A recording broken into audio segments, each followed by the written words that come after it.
killed his wife in his house and took the plea that she died due to liver issues. Initially, I was not so excited in trial of the cases which is without evidence. लेकिन जब case चला, बात कुछ कड़ी से कड़ी मिलती गई. The circumstantial evidence was that the relations between the spouses were strained. The brothers given evidence to that aspect. Other aspect was that the husband and wife were living alone, and there was no other person in the house where she died. Other evidence, next, after the incident, the accused took the plea that she died out of liver issues. वो बीमार थी. जब medical report आई तो आया गया कि उसका गला दबा के उसको कत्ल किया गया. अच्छा, अक्यूज ने फिर दूसरी प्ली भी ली. क्या ली कि अक्यूज ने प्ली ये ली थी कि इससे जहर का है. नाउ आई रिमेंबर, उसने जहर का है. वहां जो जब उसकी हलाकत हुई थी, घर के बाहर बॉडी को लेके आया तो किसी पड़ोसी ने कहा ये तो उसको लिवर प्रॉब्लम था, अभी है, जिंदा है, हम ले जाते हैं हॉस्पिटल. अच्छा, हॉस्पिटल में जब डेथ की कॉज पता चली तो ये भाग गया. एक और एविडेंस. दूसरा, जब मैंने सवाल पूछा 342 में, आपकी वाइफ का जनाजा आपने पढ़ा? तो कहता नहीं. Another evidence. उसके बाद आप उसकी कंडोलेंस कहां की आपने? कहां ये वो उनके घर में हुई थी जो उसके पेरेंट्स का हाउस. आपने ना जनाजा पढ़ा, ना आपने उसके साथ अच्छा बर्ताव किया. Lastly you would see with him and the plea you took was false. मुझे बड़ा अच्छा लगा एक जजमेंट पढ़ के इंडियन जुरिसडिक्शन से, जो कि यहां थोड़ी मुख्तलिफ है, देखना पड़ेगा. अगर अक्यूज कोई फॉल्स प्ली रिकॉर्ड करता है और प्रूव हो जाती है कि he has taken a false plea, then this is an incriminating evidence against him. कमाल हो गया. यह एविडेंस प्रोसिक्यूशन नहीं देती. अक्यूज की उस प्ली से Indian courts are taking influence. अगर उसने फॉल्स प्ली ली है तो then he is in trouble. और इसका हवाला सीआरपीसी में मिलता है. मेरे ख्याल में किसी के पास है सीआरपीसी 382 बी. सबने सुना होगा. ए, अगर कोई है किसी के पास तो निकाल हो सकता है. I am mistaken. 382 ए. ये जरा देख लीजिए, कंटिन्यू करते हैं. अच्छा, ये सारी आपको मैंने आपको केस बताया. When the judgment was pronounced, the lawyer was really upset because he says that, sir, ये तो there was no case against the accused. आपने पूछा. अब आप देखें, इन सारे सर्कमस्टेंस को डिफेंस काउंसिल ने ब्रेक नहीं किया. कैसे? अगर ये बात तय हुई कि आपने, ये बात जब सामने आई कि उसका झगड़ा अपनी वाइफ से था, उसको चैलेंज नहीं किया गया. They were working last scene together, living together. इसमें भी कोई ऐसी उसने ब्रेक नहीं. जितने भी एविडेंस थे, including evidence of a doctor which was very competent in that case, उसको चैलेंज, मतलब सीरियस चैलेंज नहीं किया, उसको डेंट नहीं दिया.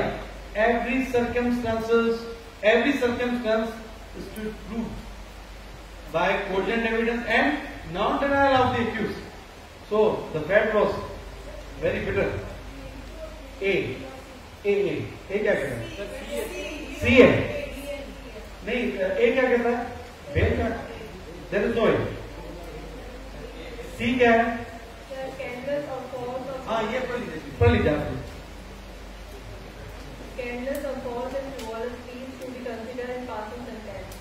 In passing a sentence or an excuse for any offence, a court may take into consideration any scandalous or false and frivolous plea taken in offence by him or on his behalf. अब इसकी थोड़ी comment भी तो करें. आप क्या समझे इससे?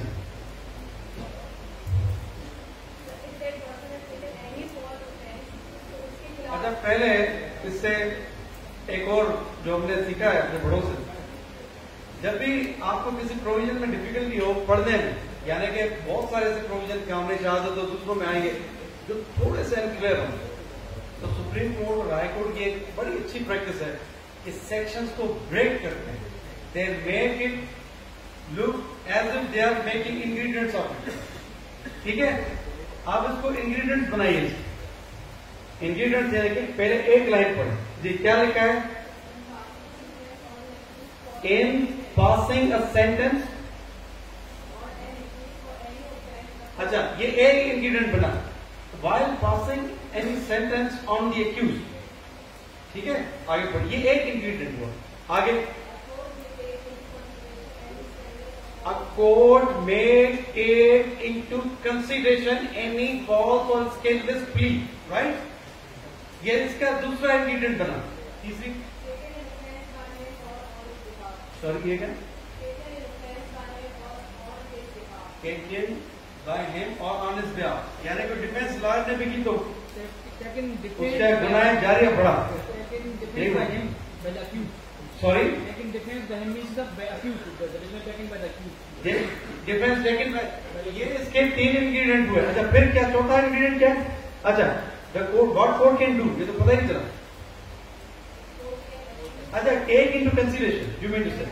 अच्छा, while passing a judgment, the court can take into consideration the false or scandalous plea raised by the accused or it is taken on his behalf. Right? अच्छा, जब भी कोई सेक्शन हो आप इसको ब्रेक करके पढ़ेंगे, एक दफा, 2 दफा, 3 दफा, its meaning would appear to you very clear. लेकिन जब जल्दी में पढ़ेंगे नहीं समझ आएगा. Read it with full stop, comma. जो इंग्लिश ग्रामेटिकल रूल्स हैं that must be followed. आपको उसकी मीनिंग बड़ी समझ आएगी. और अभी क्योंकि आपका टेस्ट है तो उसमें ऐसे क्वेश्चन भी आते हैं कि ये कानूनी शहादत किसने, इसका खालिक कौन है, किसने दिया था, तो उसका नाम भी आएगा. James Spitzer is a person, Englishman who actually enacted the evidence act 1872. इससे पहले भी कोई और था. ऐसे भी क्वेश्चन आ सकते हैं. तो you have to read it whole. इतना बड़ा सब्जेक्ट नहीं. तो आई वॉज रेफरिंग कि जो सर्कमस्टेंशियल की रिक्वायरमेंट है सजा देने या प्रूव होने के लिए, there should be many circumstances firstly, then every circumstances must be proved with causal evidence, and all the circumstances would make an unbroken chain of events to reach a logical conclusion that this fact exist, कि उसने कत्ल किया है. And from such inference no other inference और the conclusion is to be drawn. This is the rule of circumstantial evidence as laid down by the superior courts. Next please. अच्छा, अब पहले तो हमने पढ़ा था कि ओरल और डॉक्यूमेंट्री, लेकिन प्रैक्टिस में देखने में आया कि बहुत सारी एविडेंस है. एक तो है ओरल, दूसरी एक्सट्रिंसिक, यानी कि अगर कोई डॉक्यूमेंट लॉस्ट हो गया तो उस पर एविडेंस दी जा सकती है कि I had seen the contents of the document which are these and this. तो ये आएगा एक्सट्रिंसिक में. उसके बाद डॉक्यूमेंट्री एविडेंस डिस्कस की जा चुकी है. इसके 2 मेन पार्ट है, public and private document. Public document is the document prepared by an official during discharge of his duty. और जितने डॉक्यूमेंट 85 आर्टिकल है, 85 आर्टिकल है. Am I referring to 85 article? Yes. Thank you. I agree now. अच्छा, ये document, उसके बाद real evidence आती है. रियल एविडेंस क्या होती है? What is real evidence?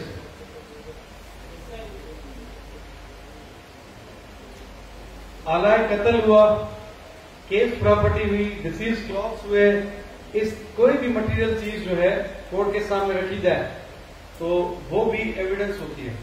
ठीक है, ये 4 किस्म की एविडेंस और भी है. आगे चला. अच्छा, एक और जो एविडेंस में टर्म यानी इस्तेलाह यूज होती है, that is corroborative evidence. Corroborating evidence can simply be defined as a supportive evidence. एक एविडेंस है ऑक्यूलर, जैसे कि किसी ने कत्ल करते हुए देखा, वो आई विटनेस बना, चश्मदीद गवाह. उसकी तायद में किसी ने देखा कि जनाब ये तो उसके साथ पहले झगड़ा भी हुआ था कत्ल के. This is a corroborative. आला कत्ल का निकलना और आला कत्ल से कोई साइंटिफिक प्रूफ का आना, जैसे कि एमपी मैच करती है पिस्टल से और उस पिस्टल से कत्ल हुआ है। इसके अलावा जो खून गिरा है या खंजर पर या जमीन पर, वो खून भी उसका मकतूल का है। These are corroborative pieces of evidence. So primarily we have substantive evidence on which the court can award conviction on the sole basis of substantive. Corroborative evidence can support the ocular or substantive evidence. On the basis of corroboratory evidence, no conviction can be made. ठीक है। अच्छा, दूसरी cumulative. This is an additional evidence of the same kind as those already presented and establishes the same issue. ठीक है। Next.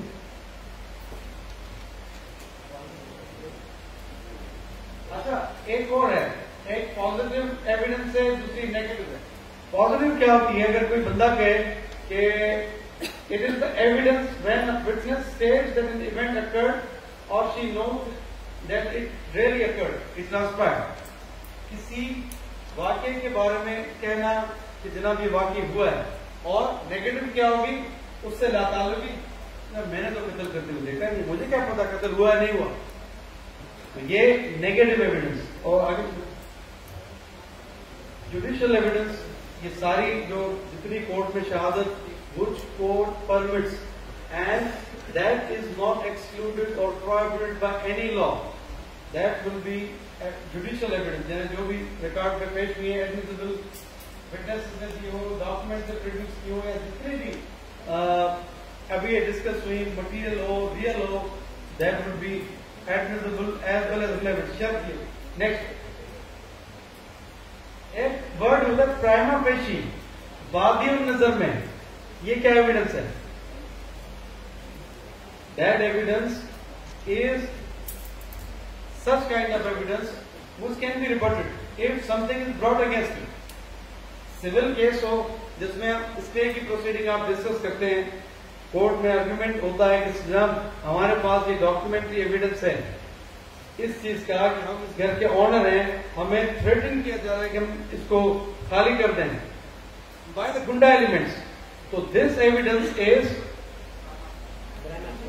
Prima facie. क्यों? अभी उसका trial शुरू नहीं हुआ। That evidence is yet to come and the witness is yet to be tested in cross examination. तो इसका हम प्राइमा फेशी इसको तस्वीर करते हैं वादियुन नजर में।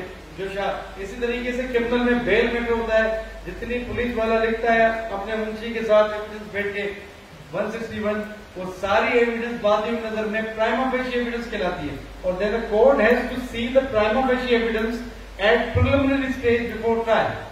बेल स्टेज पर deeper appreciation is inadmissible, not permissible, right. Next, presumptions हम डिस्कस कर चुके हैं। प्रिजम्पटिव एविडेंस क्या है?